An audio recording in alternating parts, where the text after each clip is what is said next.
anterior habíamos visto el reglamento de gobierno de 1813, y luego pasamos a la Constitución de 1844, finalmente vimos la Constitución de 1870, y ahora vamos a ver esta que es la Constitución de 1940, que se da en un contexto bastante complicado todavía. Que Silvia, si nos querés hacer una introducción, por favor, del contexto histórico de esto, de este Sí, periodo de gran inestabilidad. Esta constitución reemplaza la de 1870 en un intento de modernizar la estructura del Estado y responder a las nuevas demandas sociales y políticas del siglo XX, y en un contexto mundial marcado por la Segunda Guerra Mundial y el auge de movimientos totalitarios en Europa. En América Latina, muchos países vivían procesos de transformación que implicaban la centralización del poder en manos de líderes fuertes, lo que también se refleja en el Paraguay.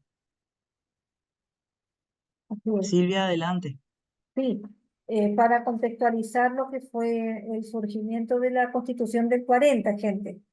Recuerden que la Guerra del Chaco terminó en el año 36, ¿verdad? Termina con la victoria, con la, con la victoria del Chaco, ¿verdad? Y nuestro presidente de la victoria eh, fue Eusebio Ayala. Pero ¿qué pasó? Al terminar la guerra empezaron las crisis, empezaron a ver las crisis sociales y también las internas militares, y finalmente renuncia Eusebio Ayala, y entonces empieza un proceso de fuerte injerencia militar. El 17 de febrero del 36 se da el golpe denominado el golpe febrerista, ¿no? Entonces asume el coronel Rafael Franco como presidente de la República. En, en ese momento se estaba produciendo la desmovilización de las tropas, ¿no? Se habían dado algunas movilizaciones de esos soldados en Asunción, en signo de protesta. Eh, entonces, la situación era complicada en el nivel interno, y en el nivel externo estaba prácticamente en una crisis, sobre todo en Europa, que después derivaría en el inicio de la Primera Guerra Mundial. En el contexto de ideas, había un fuerte avance de las ideas nacionalistas, inclusive fascistas a nivel de Europa. Bueno, todo eso de alguna manera influyó en nuestro país. El coronel Franco termina su mandato, duró muy poco su mandato, en el 37 creo ya, termina porque también era víctima de todas las internas que habían, sobre todo en los sectores militares, ¿sí? Entonces, es designado al renunciar Franco, o sea, al ser depuesto, asume de presidente Félix Paiva, era un abogado liberal, y pasa a ocupar la presidencia desde el 15 de agosto del año 37. ¿Sí?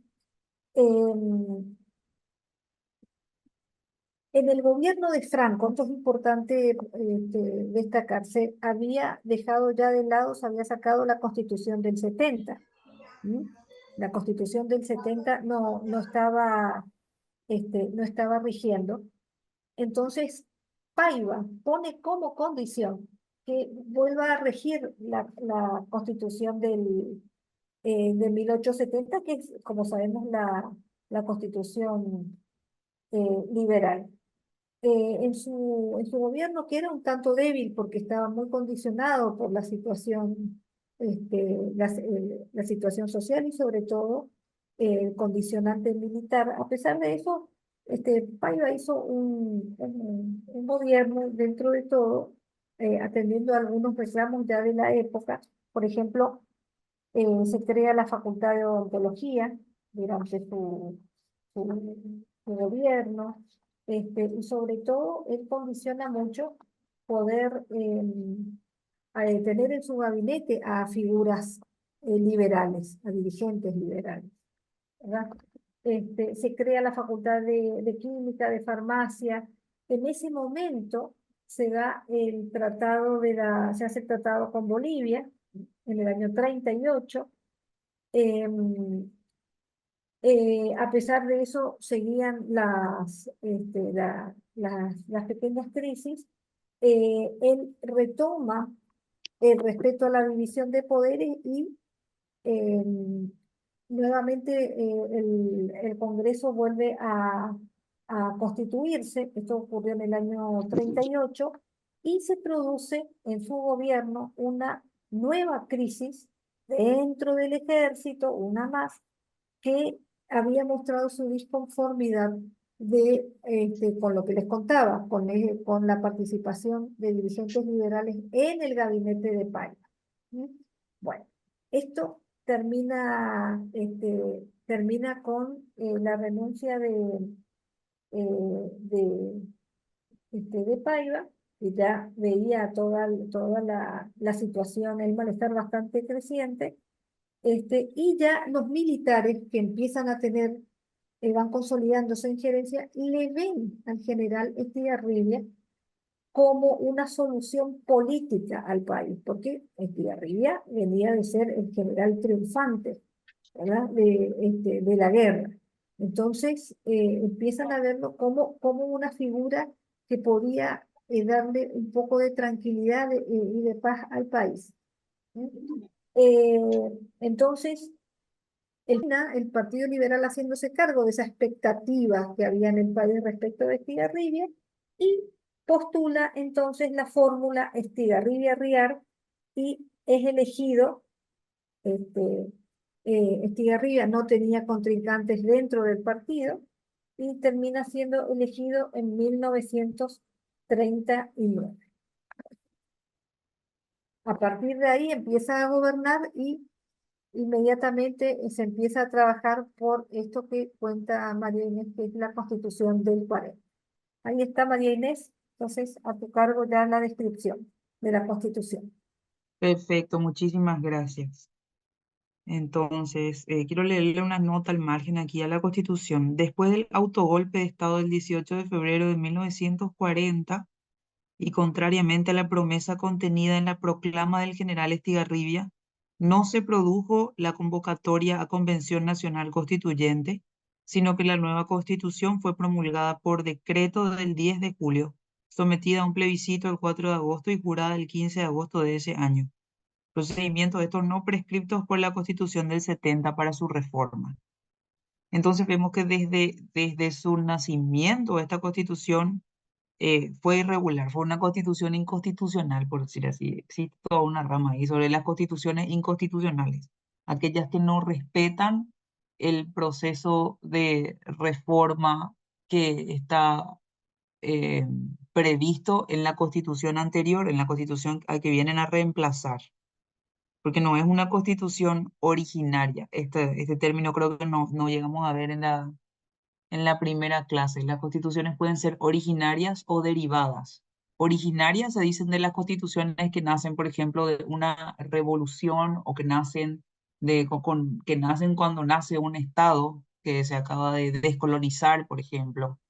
Eh, Se refiere al término originario porque no se basa en las reglas contenidas en una constitución anterior para su para su, para el poder constituyente, para su creación.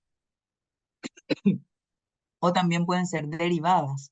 Se llaman las que no son originarias, son derivadas, las que sí respetan las normas contenidas en una constitución anterior para su creación.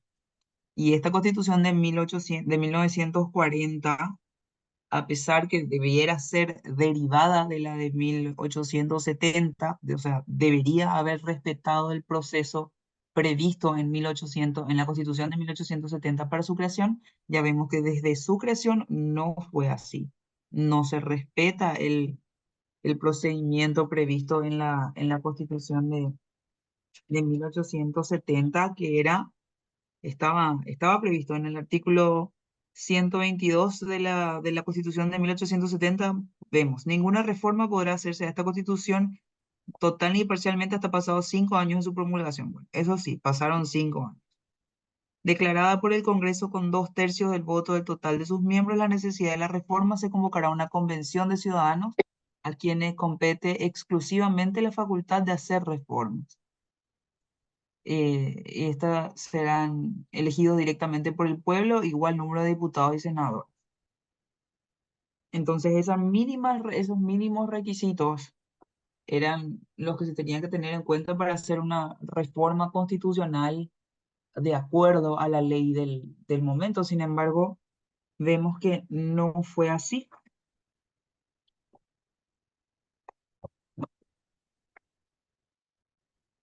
Entonces, aspectos relevantes que encontramos en esta Constitución.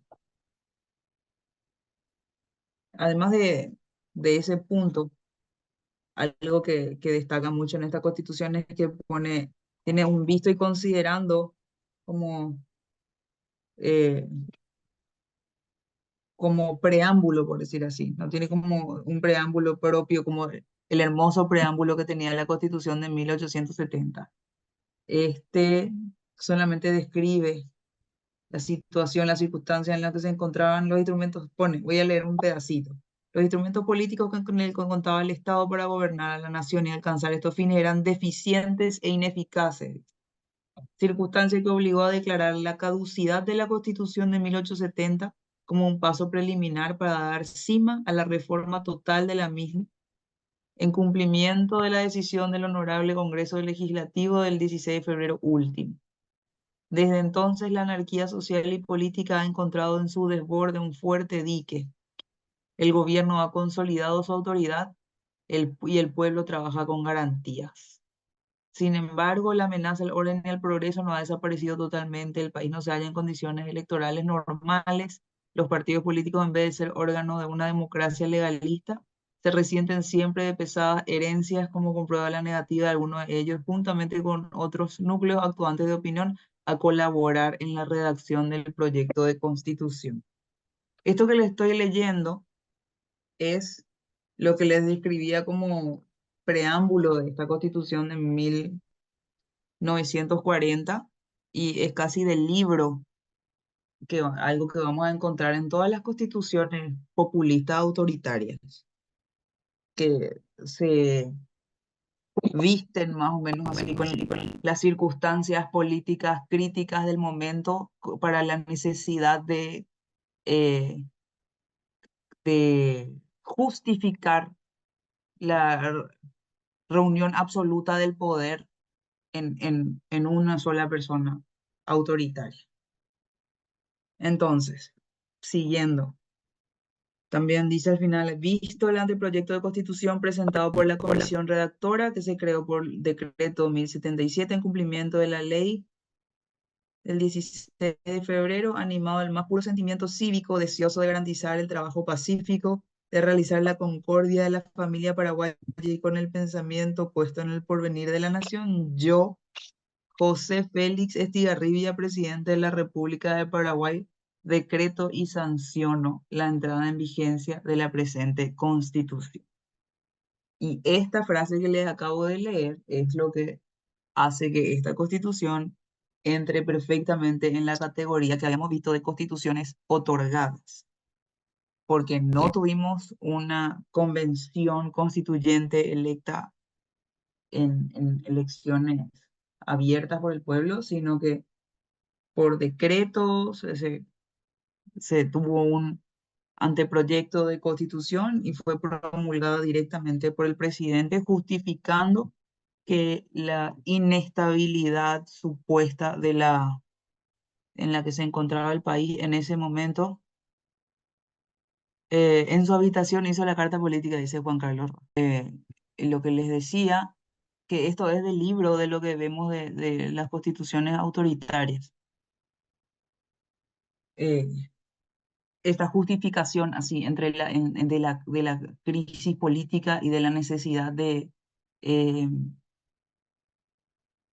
atribuirse todo el poder a una única persona que es el Mesías capaz.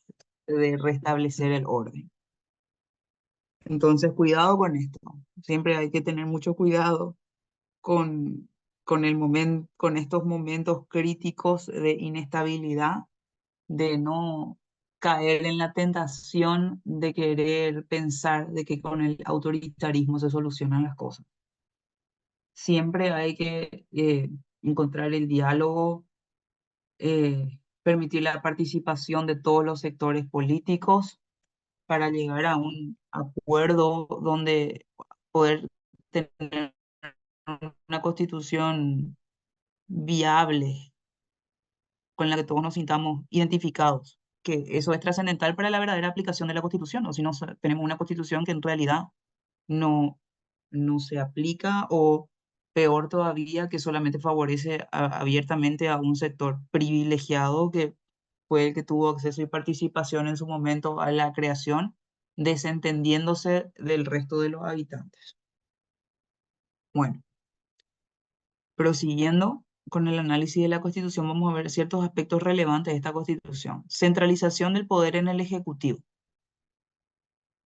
La Constitución de 1940 fortaleció significativamente el poder del presidente de la República. Se le otorgaron amplias facultades, disminuyendo los controles y equilibrios que otros poderes del Estado podrían ejercer sobre él. Habíamos visto en la clase anterior que tuvimos avances importantísimos a este respecto en la Constitución de 1870, que se retroceden enormemente con esta Constitución de 1940. El presidente podía emitir decretos con fuerza de ley en situaciones de emergencia. Recuerdan que nosotros habíamos visto en la Constitución de 1870, perdón, que en las situaciones de emergencia lo máximo que podían hacer era eh, para el arresto, moverle a las personas, arrestarle y en todo caso darle la opción de salir del país. O sea, era la única facultad extraordinaria que existía. Y aquí se le permite hacer decreto con fuerza de ley en situaciones de emergencia, lo que le daba un poder casi dictatorial en ciertos momentos. Y la supresión de las libertades civiles. Esta constitución limitó significativamente las libertades civiles y políticas. Las garantías constitucionales podían ser suspendidas por el Ejecutivo bajo la justificación de preservar el orden y la seguridad nacional.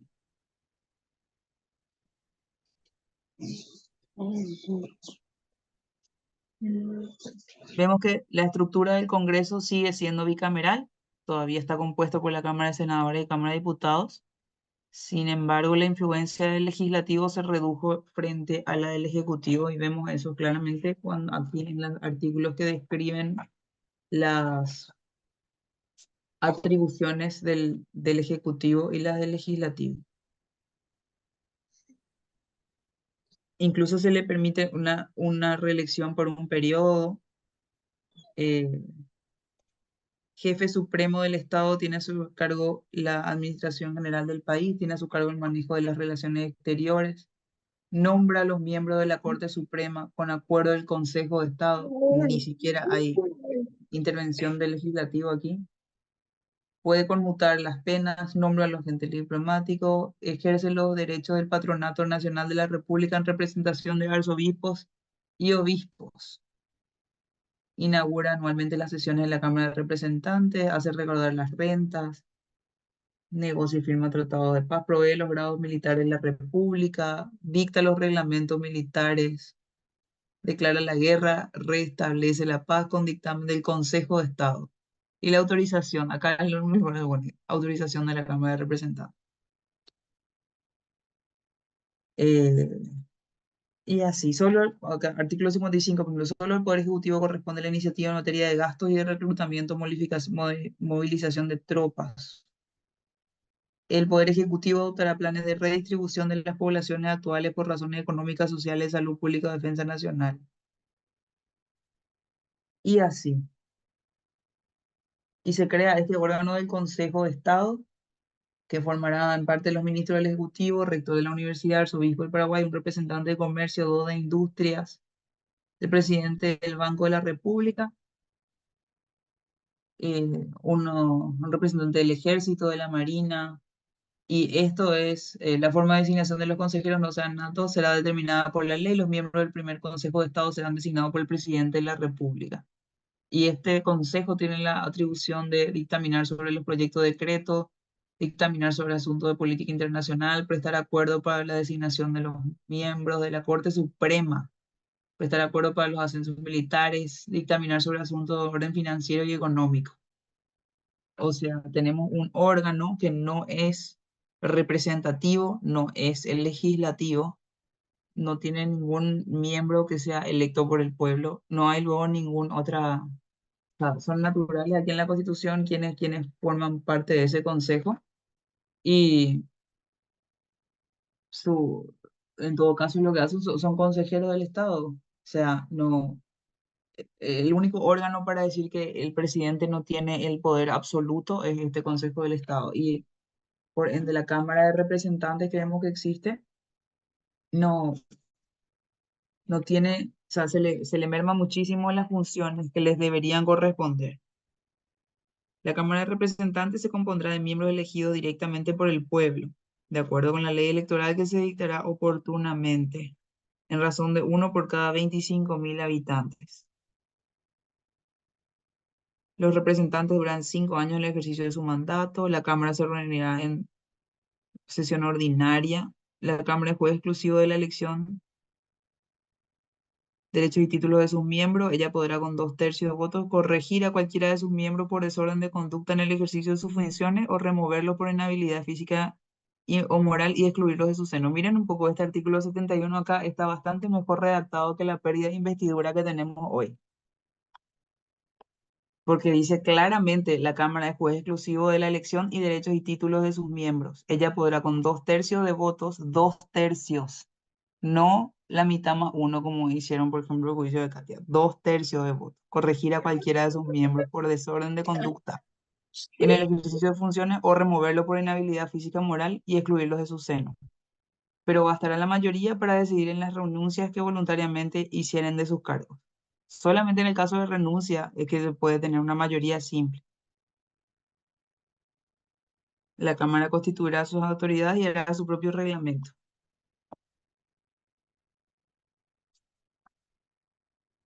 Corresponde a la Cámara de Representantes. Lo que estoy viendo acá claramente es que yo cometí un error aquí, en mi PowerPoint.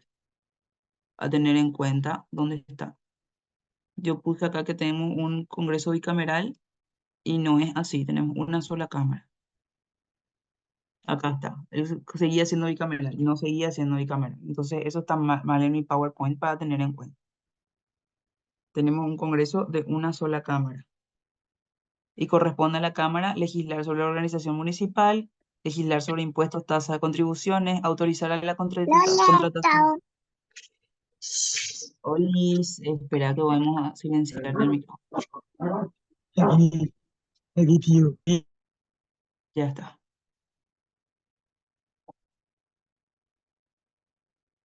A iniciativa del Poder Ejecutivo, encima, legislar sobre cuestiones monetarias, revisar la legislación general, considerar los tratados internacionales y autorizar el Poder Ejecutivo para hacer la guerra o concertar la paz, considerar proyectos de concesiones temporales, a iniciativa del Poder Ejecutivo dictar ordenanzas militares y ley de organización de los tribunales de disciplina, legislar sobre lo contencioso administrativo y permitir la entrada de tropas extranjeras en el territorio de la República y la salida de fuerzas nacionales fuera de él. Solamente 13 incisos tiene esto, que son las atribuciones del legislativo en comparación a las del ejecutivo. Entonces, vemos claramente que es una constitución que le permite poderes absolutos casi al presidente y le resta muchísimas atribuciones a la Cámara. Aún así, bueno, vemos que se incorporan algunos derechos sociales que estaban más o menos de moda en aquellos, en aquellos tiempos. Se empezaban a hablar de los derechos sociales, de los derechos laborales, específicamente, las cuestiones de salud, de educación, y acá les voy a leer un poquito de lo que dice a ese respecto esta Constitución. Había un solo artículo que mencionaba algo así. Aquí está, artículo 10. La educación primaria es obligatoria y gratuita, pero esto ya estaba en la Constitución anterior, en la del 70 e incluso la del 40 la del 1844. Artículo 11, esto sí que es más o menos innovador. El cuidado de la salud de la población y la asistencia social, así como la educación moral, espiritual y física de la juventud, son deberes fundamentales del Estado. Igual es una cláusula programática, se llama cuando no es self-executive, se llama en inglés, operativa en castellano. Eso quiere decir que necesita una regulación legal posterior para que pueda ser cumplida, porque estamos hablando, dice acá, son deberes fundamentales del Estado. No dice que el Estado se va a encargar del cuidado de la salud, por ejemplo, o de que va a proveer hospitales o que la salud es pública. Pero por lo menos ya habla que es un deber fundamental del Estado. Entonces, un pequeño avance en derechos sociales en ese aspecto. En el artículo 14 pone, queda proscripta la explotación del hombre por el hombre para asegurar a todo trabajador un nivel de vida compatible con la dignidad humana. Eso es mínimamente lo que pone de derechos laborales. Cuando ya, eh, esperamos un ratito, Juan Carlos, te voy a leer enseguida. Cuando ya teníamos en la Constitución de Weimar de Alemania de 1919, incluso en la Constitución de Querétaro de México, que también era más o menos del 18-19, derechos laborales bastante más eh, extensos del que tenemos aquí, que solamente pone que se prohíbe la explotación y para asegurar a todo trabajador un nivel de vida compatible con la dignidad humana. El régimen del contrato de trabajo y otros seguros sociales y las condiciones de seguridad y higiene de los establecimientos estarán bajo la vigilancia y fiscalización del Estado. Y es todo lo que vemos en avance de derechos sociales. A ver un poco qué dice Juan Carlos. Una consulta. El arzobispado tenía representación en la Constitución de 1870. No recuerdo si a partir de 1940 volvemos al Estado confesional o si estuvimos así desde el 70. En la Constitución del 70 se le reconoce igual la preponderancia a la Iglesia Católica, sin embargo, no hay ninguna prohibición, por decir así, que ya igual mucho, para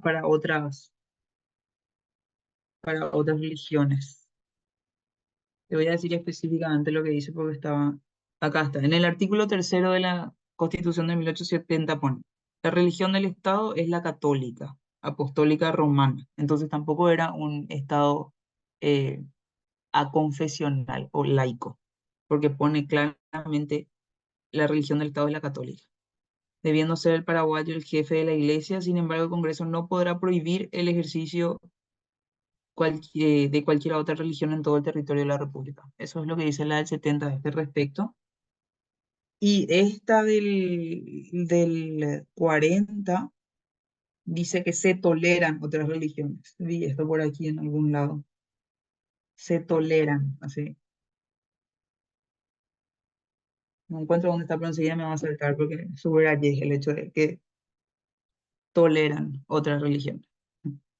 Otro punto que me llamó la atención aquí, el artículo 23 de esta Constitución pone, los derechos civiles de la mujer serán regulados en la ley, atendiendo a la unidad de la familia. Eso también es típico de la época, ¿verdad? Siempre los derechos de la mujer tienen que ser atendiendo a la unidad de la familia y no específicamente de acuerdo a los derechos de la mujer per se. La igualdad de la mujer y el hombre y la diversidad de sus respectivas funciones en la sociedad. O sea, todo eso hay que tener en cuenta para regular en la ley los derechos de la mujer, los derechos civiles de la mujer. Y claro que en aquel entonces, evidentemente todavía no, una mujer casada no podía contratar sin la autorización de su marido y cosas así que mucho más adelante se reivindicaron como derechos. Probablemente en esta época, y claro que no, desde el 67 recién, las mujeres ni siquiera podían votar. Y así, ¿qué más? Es importante. Estoy buscando esto de tolerar otras religiones porque les quería leer. Acá también seguimos teniendo este artículo que hablábamos la clase pasada de fomentar la inmigración americana y europea. Está en el artículo 9. El gobierno fomentará la inmigración americana y europea y reglamentará la entrada de los extranjeros al país. Eh, ¿Dónde está? Acá está. En el artículo 3 también de esta Constitución está. La religión del Estado es la católica apostólica romana. Eso está igual que en la Constitución de 1870. Pero se toleran los demás cultos que no se opongan a la moral y al orden público. Aclarando que no se tienen que oponer a la moral y al orden público. El jefe de la Iglesia paraguaya y los obispos deben ser ciudadanos naturales. Así que vemos eso también. Y, perdón, María Inés, ahí Sí, adelante. en esa reglamentación, en la reglamentación de la instalación de migrantes y de los procesos migratorios, esa reglamentación fue de una manera un instrumento que se utilizó mucho en esa época en América, porque venían grandes contingentes de inmigrantes de Europa y ya en Europa había una fuerte difusión de las ideas anarquistas, estaban también estaban en expansión las ideas comunistas, ¿verdad? El sindicalismo tenía ya también ya su historia, entonces había como un temor que todo eso entrara y, e impactara en los países. Es decir, acá nosotros vemos cómo esta constitución también adoptó mecanismos de control social, ¿verdad? De control social justamente para evitar, no tenían el concepto de participación que hoy tenemos, pero justamente para evitar las crisis, que las crisis sociales se derivaran a peor, justamente por la injerencia de este tipo de, de gente que ya conocía, venía de las crisis y sabía de qué manera penetrar en la vulnerabilidad social que había en nuestros países en esas épocas. Por eso es que el control migratorio a través de leyes fue un denominador común en esas épocas, ¿no?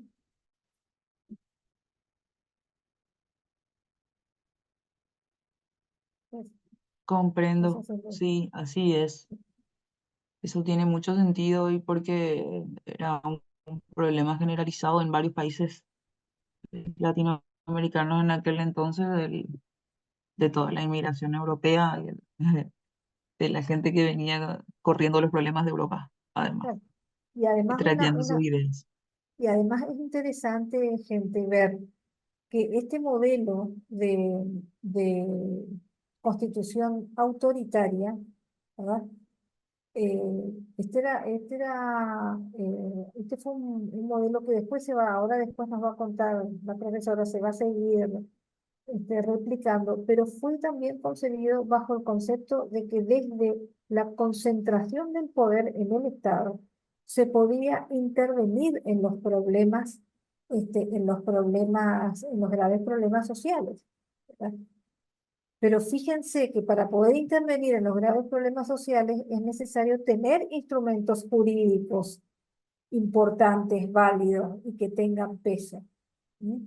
Porque o si no, la intervención termina siendo de tipo represora, no termina el problema social. El Ejecutivo podía cerrar el Parlamento. Sí, Fíjense, siempre el Parlamento pasa a ser el elemento como débil del sistema cuando hay crisis. Sin embargo, no había un contrapeso que le pudiera poner al Poder Ejecutivo un estate quieto. Es decir, el Congreso no podía hacer lo mismo. No podía decirle, bueno, vos dejás de ser presidente. Es decir, al Congreso se le habían condicionado muchísimo las funciones, ¿sí? correcto, no había juicio político. Y no había juicio político. Y no había juicio político. Entonces, para que ustedes vean de qué manera eh, que se había armado todo un esquema autoritario para poder controlar el país y las Fuerzas Armadas ahí apoyando todo este esquema. Y por supuesto también en esas épocas hubo un fuerte apoyo de la prensa, habían diarios que estaban de acuerdo con esta línea, y por supuesto de dirigencias políticas que también estaban. Sí, Nila. Así es, Sí, que ahí lo de la prensa también, en algún momento dice, habla de la libertad de prensa sin censura previa, siempre y cuando sea de interés público. O sea, así, sí, ¿y así quién es, juzga que es de interés público? O sea, lo de la censura previa es así es. un eufemismo acá. Pero Sí, bueno, Nilda levantó la mano. sí, adelante, Nilda. Sí, gracias. Eh, Me llama la atención y creo que en el mismo sentido que están comentando, ¿verdad? El tema del que el presidente nombra a los obispos y que los obispos tienen que ser paraguayos. Tanto en 1870, creo que se me quedó eso, en 1870 ya decía eso, y en esta constitución también dice lo mismo. Es como que toma también el poder dentro de la Iglesia Católica. Y la verdad que yo no sé desde cuándo, sabemos que en nuestra Constitución, cuando hubo la separación del Estado e Iglesia, ¿verdad? Pero por lo visto el Vaticano también dejaban que se nombren, porque yo supongo que nombraban obispos que sean afines al presidente, para que no haya ningún bochinche, vamos a decir. Bueno, yo creo que eso es lo que se denomina patronato, fue una figura que fue muy típica en nuestras constituciones, porque también los estados contribuían a la iglesia. Los estados hacían una contribución a la iglesia. Es más, por ejemplo, la constitución argentina, que terminó, terminó ellos tuvieron constitución en el 94, la nueva, decía que el presidente de la República tenía que profesar la religión católica. ¿Mm? Es decir, la influencia la Iglesia Católica como una institución prácticamente asemejada, asimilada al Estado, marca nuestra historia por siglos, ¿no? Las nuevas constituciones son las que hacen realidad el concepto de la laicidad, es decir, el Estado laico y no confesional. Eso es una figura, es verdad, María Inés, que es relativamente Correcto. nueva, en el ejercicio relativamente nueva. Por eso, Nilda, fíjate cómo ellos ejercían el patronato, ¿sí? Buenas tardes, profe, ¿cómo estás? ¿Qué Hola, tal, ¿qué tal? Raúl? Bien nomás. Bien, profe. No, para aportar nomás un poquito, ¿verdad? Yo creo que esto ya deviene de un contexto histórico, desde la instalación del Consejo de India, que también instauró no solamente un gobierno administrativo para toda América, sino también un gobierno espiritual. Es decir, ellos también tenían un derecho de representación de la Santa Sede ya desde la instalación del Consejo de India en América, ¿verdad? Entonces yo creo que ya viene originada desde aquellos tiempos, ¿verdad? Que se fue arraigando en, en los diferentes documentos que nos empezaron a regular a nosotros. Sí. Tiene Y por, sentido. Y por eso hay que valorar tanto esa constitución del 70, porque justamente fue un avance a los principios liberales y poder ir saliendo de este tipo de cosas. Fíjense, ustedes saben que la lucha, también la pelea de los valores liberales era justamente ponerle un límite a esa injerencia que tenía la religión, sobre todo la Iglesia Católica, ¿no? Por eso hoy sí podemos hablar de estados que ya no son confesionales. Bueno, y finalmente, entonces vemos que ideológicamente esta constitución tenía una orientación marcadamente nacionalista y autoritaria, que reflejaba también las corrientes políticas de la época que favorecían a estos gobiernos fuertes y centralizados. O sea, es un reflejo también de un poco nacionalsocialismo y fascismo europeo. Entonces teníamos nosotros nuestra sucursal.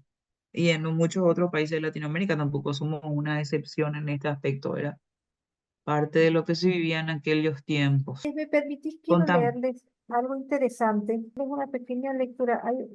Siempre recomiendo estos libritos que son de bolsillo, que sacan los diarios, sobre todo a veces ha sacado una linda colección. Y dice así: en los pocos meses de su gobierno, Estigarribia impulsó decididamente su programa social, sin permitir el activismo de izquierda. Sin embargo, toleró a los simpatizantes. Bajo su gobierno se reorganizaron los gremios obreros, mayoritariamente afines al febrerismo y al comunismo. Fíjense, en medio de todo el control social, sin embargo, eso no fue perseguido, rechazando la representación política y parlamentaria. Lo que él no quería era la actividad política. Los partidos políticos entraron en lo que él denominó una tregua, es decir, no tenían actividad, ¿no? La actividad política no quería. ¿Por qué? Porque él entendía que hacían una interferencia muy grande en un proceso que necesitaba darle estabilidad al país. Estigarribia estaba más abierto a la representación corporativa. En mayo del 39, cuando ya era presidente electo, se realizó lo que se llamó el primer Congreso Obrero del Paraguay, que devolvió legalidad a los sindicatos. Es decir, hubo reconocimiento de la existencia de los sindicatos. Los sindicatos primero apoyaron activamente a Estigarribia, y si después hubo mayor distanciamiento, no hubo ruptura. Poco sensibles a las libertades políticas que nunca habían ejercido, los gremios obreros veían en Estigarribia y en las Fuerzas Armadas un aliado para la conquista de sus reivindicaciones. Entonces, es importante también que miremos todo el panorama de manera integral. Estigarribia entendía que el instrumento era autoritario. ¿Pero por qué? No porque era la suma del poder, porque entendía que había un problema para resolver, a diferencia de lo que el liberalismo proponía, ¿verdad? Era a través de las libertades, de la democracia, de un instrumento jurídico que protegiera la libertad y la iniciativa privada y la propiedad privada también, por supuesto. Eso simplemente para, si me permiten eso, como para concluir lo que fue la constitución del 40, mi querida profesora. Correcto, muchas gracias Silvia. Importantísimo el aporte para contextualizar un poco y comprender mejor eh, el trasfondo y las razones que tenían y además las circunstancias que estaban sucediendo en aquel entonces que, qué sé yo, llevaba la necesidad o no sé si justifican, pero más o menos explican las Y, porque, razones de y es ser que de siempre la tenemos que, Constitución. claro, en el análisis siempre tenemos que contextualizar, ¿verdad? Claro. Porque si no nos quedamos con el análisis simplista de buenos versus malos, y eso no nos sirve. Nosotros, de lo que se trata acá es hacer un ejercicio del conocimiento y del análisis, ¿no? Para poder argumentar cuando nos toca argumentar. Por eso el contexto es importante. Correcto. Bueno, después ya la siguiente constitución que tenemos es de 1967, que se promulga durante la dictadura de Alfredo Stroessner, que ya había llegado al poder en el 54. O sea, miren que estuvo casi 13 años con la constitución del 40 que le quedaba así como se diría, hecha a medida, pret a porter. Y él se aprovechó tranquilamente de esta constitución y después qué sé yo, como para limpiar la imagen pública internacional del país, más o menos habrá hecho esta constitución del 67 y además que en la otra se decía que se podía hacer un solo periodo de reelección. Eso está explícito aquí en esta constitución, lo había subrayado. Se permite podría ser reelecto por un periodo más. Entonces, el presidente de la República habrá 5 años en sus funciones y podrá ser reelecto por un periodo más. Desde el 54 voy a estar hasta el 59 y del 59 hasta el 64. Entonces, continuaba en el poder.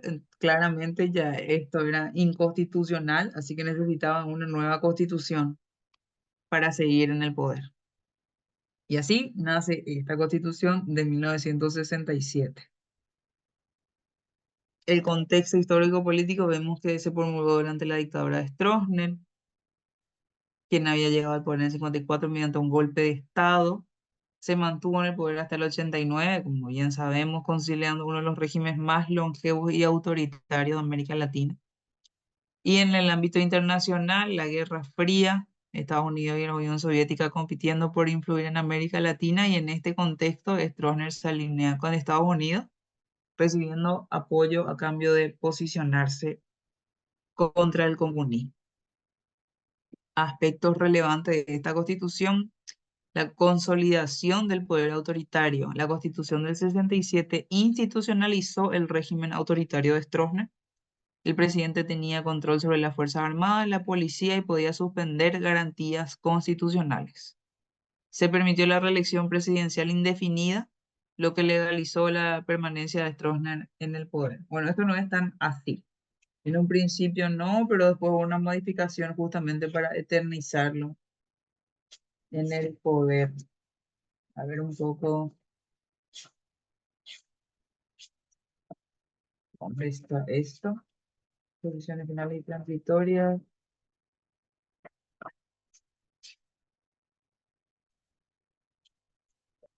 Bueno, después reformas en los derechos y libertades. Aunque la Constitución reconocía formalmente derechos y libertades individuales y colectivas, en las prácticas estos derechos eran constantemente violados. La persecución política y la censura eran comunes. La estructura del gobierno, vemos, se mantiene, o sea, se recupera la estructura bicameral del Congreso, que habíamos visto que en el anterior teníamos solamente una Cámara de Representantes. Acá volvemos a tener dos cámaras en el Congreso. Déjenme-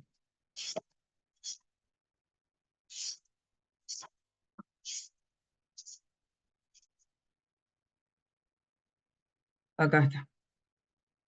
Entonces, en el capítulo 7 vemos artículo 133: el poder legislativo de la nación será ejercido por un Congreso compuesto de dos cámaras, una de senadores y una de diputados.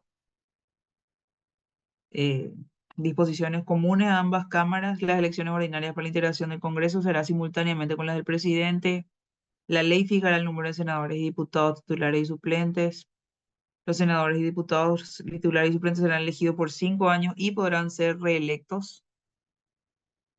Ya no hablamos de un periodo más, simplemente podrán ser reelectos. Esto sigue así en nuestra Constitución actual. Los senadores y diputados, en el acto de su incorporación en las cámaras, prestarán juramento de desempeñar con fidelidad y patriotismo sus funciones. Las cámaras del Congreso se reúnen en sesiones ordinarias todos los años, del 1 de abril hasta el 20 de diciembre. Esto también sigue igual. Fuera de este periodo podrán ser convocadas sesiones extraordinarias. Las reuniones del Congreso serán presididas por el presidente del Senado y, en caso de impedimento, por el presidente de diputados. Cada cámara es juez exclusivo de la elección de derechos y títulos de sus miembros. Ninguna de ambas entrará en sesiones sin la concurrencia de la mayoría absoluta de ellos. O sea, el quórum legal es igual. Mayoría absoluta es mitad más uno. Pero en un número menor podrán compeler a los miembros ausentes a que concurran bajo apercibimiento de la sanción que será establecida en el reglamento para los renuentes. Por mayoría de 2/3 de votos, cada cámara podrá amonestar cualesquiera de sus miembros o excluirlo de su seno.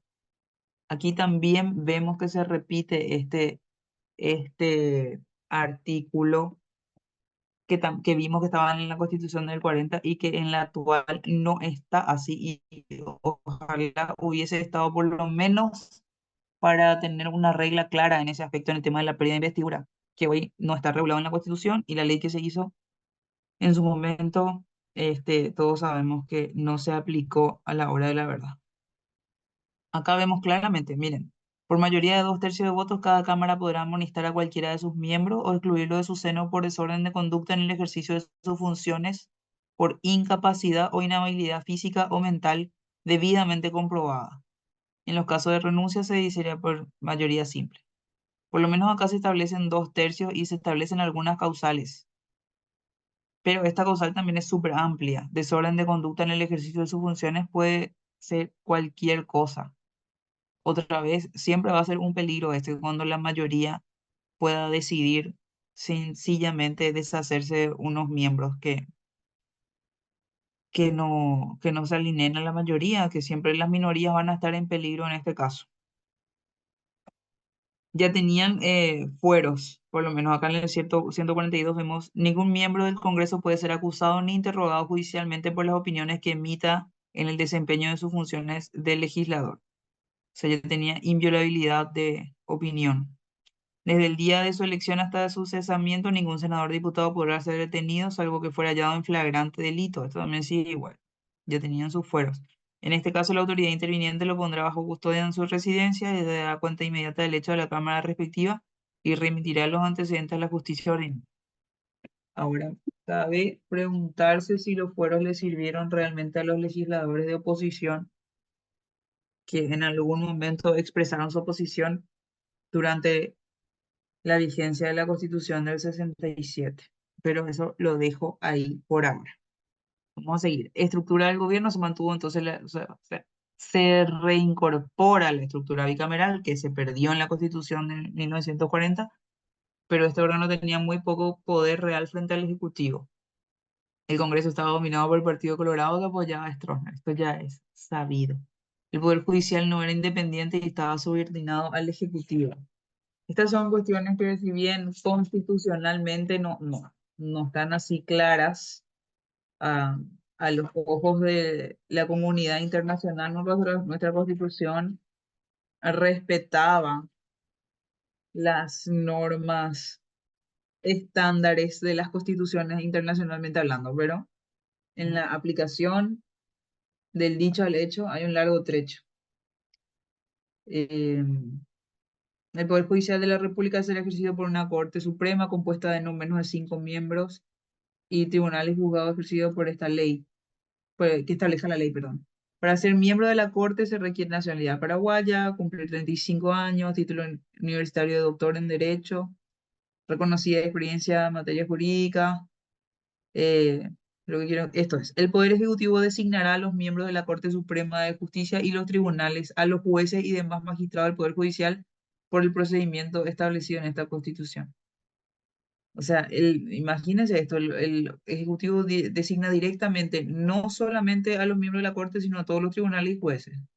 Los miembros de la Corte Suprema y los tribunales y jueces serán designados por periodo de 5 años coincidentes con el presidencial, podrán ser reelectos. Solo serán removidos por la comisión de delitos o mal desempeño en sus funciones y la remoción de miembros de la Corte será conforme dispone esta Constitución. El enjuiciamiento de los demás magistrados será ante la Corte Suprema. De acá todavía no teníamos el jurado de enjuiciamiento del magistrado y ¿cómo se llama el que le ponen los jueces? No me estoy acordando el nombre ahora.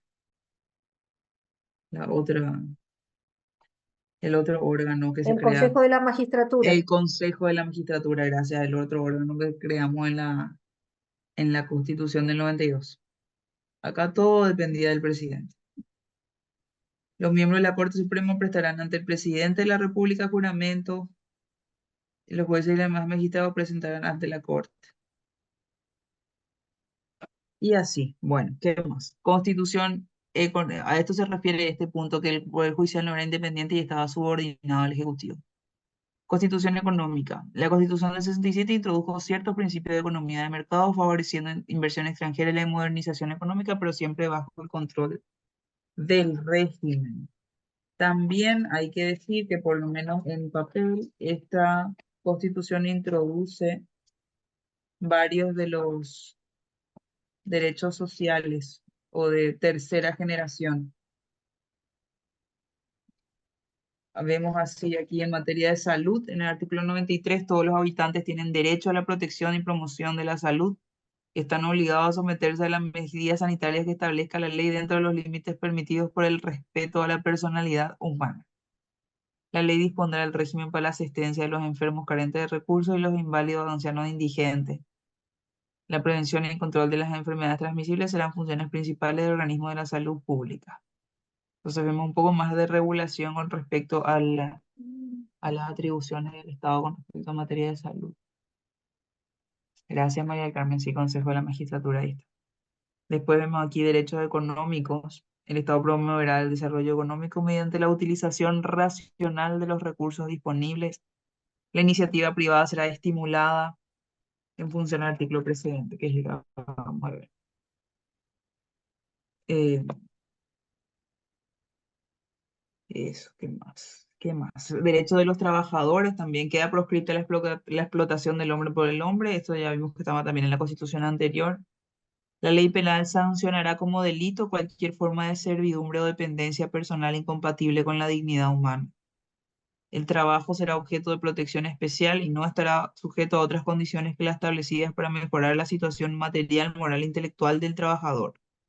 La duración de la jornada de trabajo, los descansos semanales obligatorios y las vacaciones anuales pagas, bases para determinación del salario mínimo vital, bonificaciones familiares, estabilidad del trabajador, serán previsiones fundamentales de la ley. Todos estos derechos se introducen en esta Constitución. Típico derecho de tercera generación o derechos sociales. Las condiciones del trabajo de la mujer serán particularmente reguladas para preservar los derechos de la maternidad y las del menor para garantizar su normal desarrollo físico. Y las del menor, o sea, las condiciones de trabajo del menor. Ya, se admitía que trabajen los menores. Después, derechos políticos, partidos políticos, reforma agraria. La reforma agraria también ya está introducida en esta Constitución. Esta Constitución consagra la reforma agraria como uno de los factores fundamentales para lograr el bienestar rural. Eso también es una innovación de esta Constitución en comparación a la anterior. Y así, ¿qué más? Bueno, vamos a hacer aquí una comparación y evaluación de ambas constituciones para ir cerrando esta parte.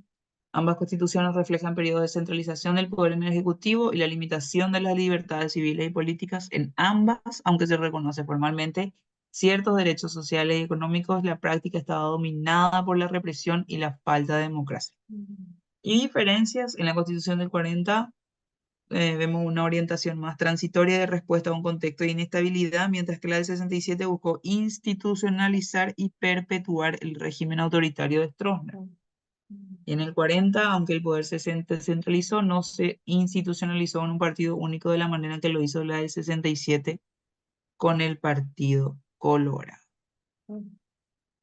En 1966 se decide convocar a la Convención Nacional Constituyente para la reforma de la Constitución, representante de los 4 partidos políticos reconocidos, el Colorado, el Liberal Radical y el Partido Revolucionario Femerista, tomaron parte en las deliberaciones que se llevaron a cabo desde el 23 de mayo hasta el 25 de agosto de 1967, fecha esta en la que se jura la Constitución. Muchísimas gracias a todos por su atención.